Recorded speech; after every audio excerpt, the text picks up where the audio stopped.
ماشي. طب استنى كده اكلمك تاني. يلا بقى. ايه مالك؟ متعصب ليه؟ وبعدين ده؟ بقول لك يا عم خليك في حالك، انا مش فايق لك الوقت. لا مش هخليني في حالي، انت تعرف ان دي لعبة مراهنات. اه يا عم عارف. من غير ما تتعب نفسك في الكلام معايا وفر كلامك لان مش هعمل بيه. طيب انا هسيبك بس اقول لك حاجة بس اخش على طول.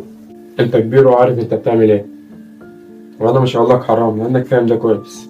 بس عايز اقول لك الفلوس اللي انت بتاخدها من اللعبة دي رزق، بس انت فضلت ان انت تاخدها بالحرام. مش فاهم. هفهمك. ربنا بيوزع الارزاق بس بيخليك تختار، يا تكسبه بالحلال يا تكسبه بالحرام. مثلا انت ليك 100 جنيه وده رزقك ربنا بعته، بس انت اللي هتحدد يا تتعب علشان تكسبه بالحلال وبعرقك ومجهودك،